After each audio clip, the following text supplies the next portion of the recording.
Hi, I'm Dr. Krasnamir Abhishek Challa, Ram Kukra Dog Talli. I'm a dysphagian. Today, I'm going to narrate the story of Ruksha. Ruksha was a thief.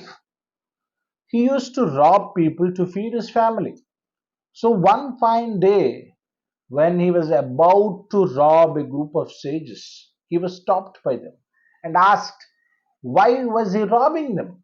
He said he had to feed his family. So, that is why he had no other option but to rob people, but to steal from people, but to work as a thief. And then the sage, one of the sages, he asked, okay, your family is sharing the things you have robbed, but are they ready to share your sins? So once ask this question to your wife and children and then come back and rob us.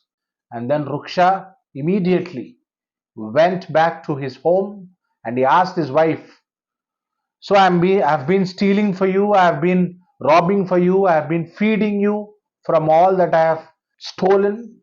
So I'm getting some sin from this. So you are sharing what I have robbed. So are you also ready to share my sins?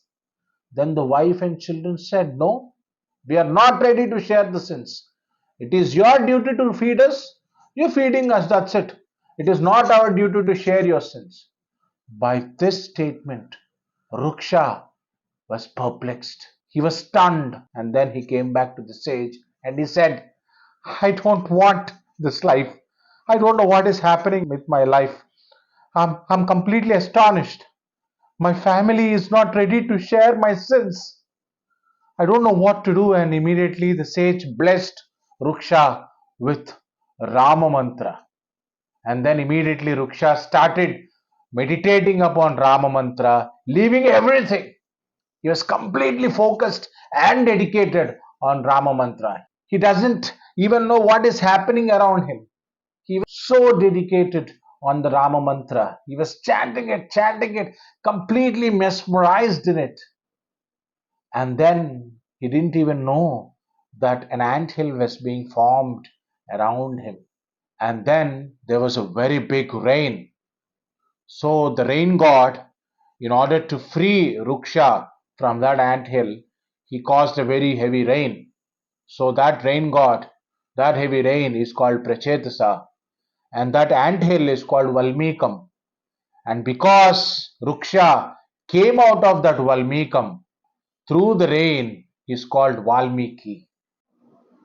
With this Abhishekam of the rain god, as the Valmikam, as the anthill dissipated, the Valmiki emerged, the great sage emerged, the new, motivated, transformed, the greatest seer, the greatest sage emerged out of that Valmikam, and that's why he's called Valmiki. His new life is born again because of Prachetasa, the rain god. That is why he is also called Prachetasa. So Valmiki lived the life of a monk. He built a small hermitage. He was living in a hut, a very simple, normal life, completely dedicated to God and uttering Ramanama. And then one fine day, Narada was passing by. And immediately Valmiki saw Narada and stopped Narada and was very curious and with lot of humility, with lot of faith, begged Narada to explain to him, to tell him, to inform him about the person who is most righteous. Sage Narada was respectfully treated with Sodasopacharas by Valmiki.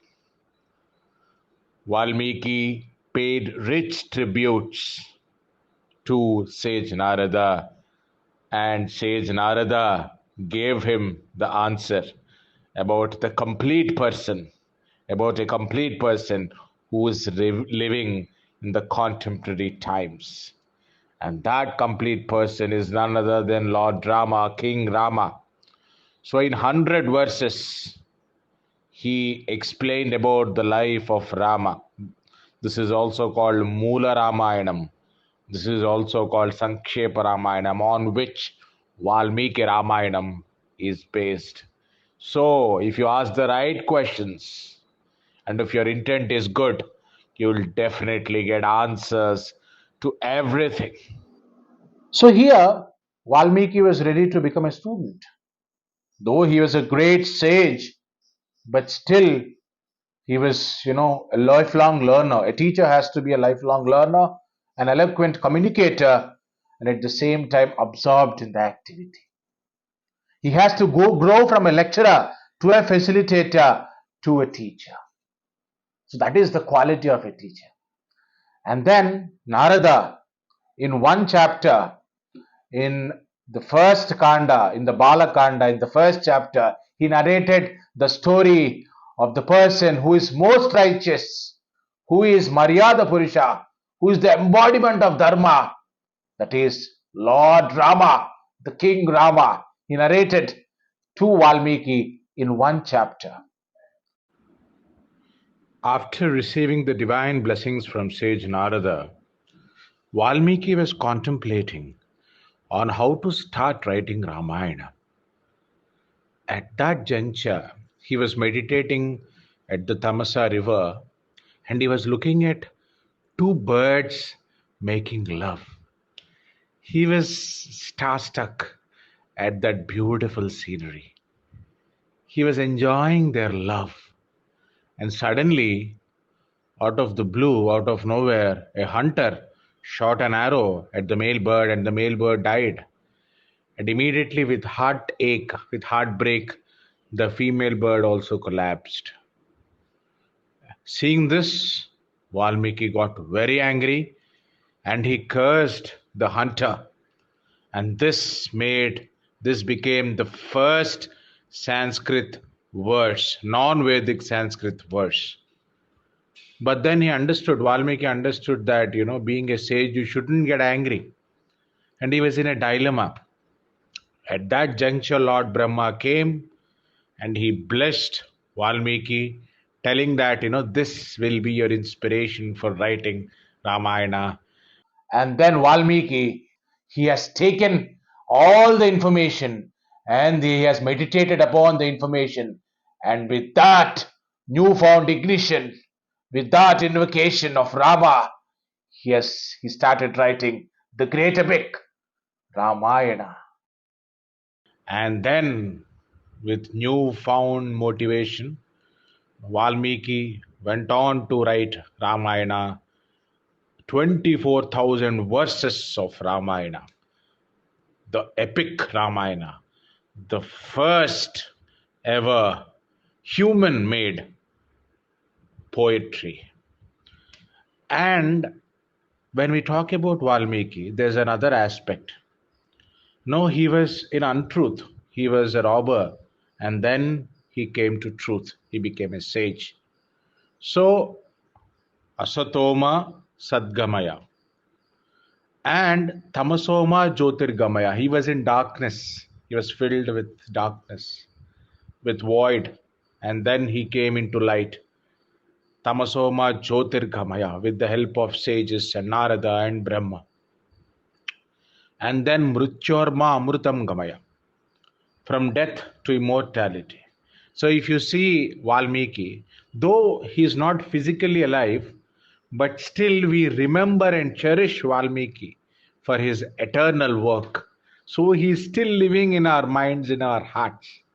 So we should also take this as an inspiration and we should do something that makes generations remember us and make us immortal. Valmiki's inspiration was that when the male bird was killed by the hunter, the female bird couldn't bear the separation, and because of heartache, she gave up on her life.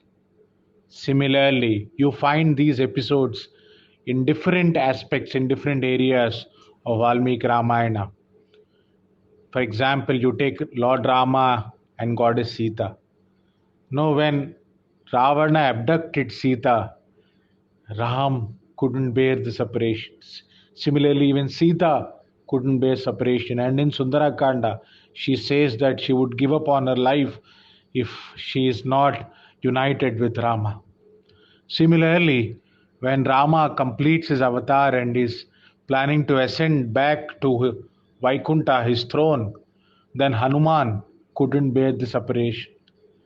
Similarly, when Ram was sent to Vanvas, his father Dashrath couldn't bear the separation and he died. Similarly, Lakshman couldn't bear the separation and he followed along with Lord Ram. Similarly, Bharata couldn't bear the separation. Though he became the king, he took the sandals, the slippers of Lord Ram, and he put it on the throne. So it is all about attachment with Lord Ram, and we cannot bear the separation from Lord Ram.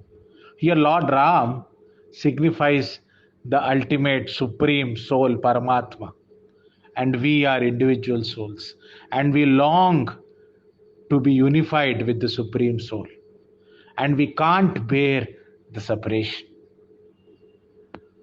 I'm Dr. Challa Krishnaveer Abhishek, Varah Sim Kukur, Gulp angst my dog, Professor of Practice, Spiritual Intelligence Master, Senior Manager, Life Coach, Soft Skills Trainer, and Director of Center for Emotional Education Society.